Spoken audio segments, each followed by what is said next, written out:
বন্ধুরা, welcome to my channel. এখন কথা বলবো 2025 আইপিএলে কলকাতার ফুল টিম কাকে কত টাকা দিয়ে কেনা হয়েছে, কে রয়েছে এবার কলকাতায়। তো এরকমই সব খেলার খবর জানতে হলে আমার চ্যানেলটিকে অতি শীঘ্র লাইক, কমেন্ট, সাবস্ক্রাইব করতে ভুলো না, আর বন্ধুদের মধ্যে প্রচুর পরিমাণে শেয়ার করে দাও। তো বন্ধুরা, প্রথমেই বলবো ভেঙ্কটেশ আয়ারকে নিয়ে, যাকে কেনা হয়েছে 23,75,00,000 টাকায়। এরপরেই আছে রিঙ্কু সিং, যাকে নেওয়া হয়েছে 13 কোটি টাকা দিয়ে। এর পরবর্তীতেই রয়েছে বরুণ চক্রবর্তী, 12 কোটি টাকা দিয়ে নেওয়া হয়েছে। এরপরেই রয়েছে আন্দ্রে রাসেল, তাকেও নেওয়া হয়েছে 12 কোটি টাকা দিয়ে। এইবারে আসছে সুনীল নারিন, তাকেও 12 কোটিতে নেওয়া হয়েছে। এরপর আসছে এন্ড্রিক নোকিয়া, যাকে 6,50,00,000 টাকায় নেওয়া হয়েছে। এরপরেই আছে হর্ষিত রানা, যাকে 4 কোটি টাকা দিয়ে কেনা হয়েছে।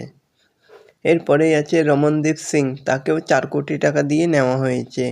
এরপর আছে কুইন্টন ডি কক, যাকে 3,60,00,000 টাকায় নেওয়া হয়েছে।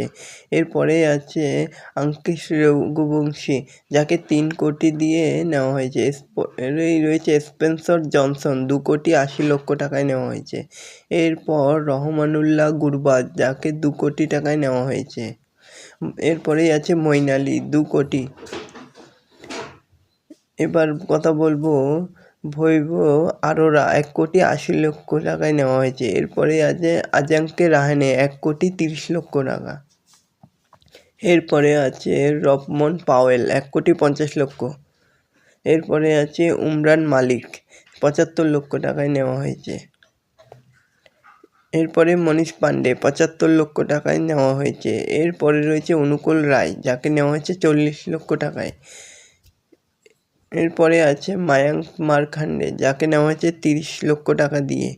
এরপরে আইপিএলের সবার শেষে যার নাম নেব, সে হচ্ছে লবনীত সিসোদিয়া, যাকে নেওয়া হয়েছে 30,00,000 টাকা দিয়ে। তো এটাই হচ্ছে কলকাতার ফুল টিম।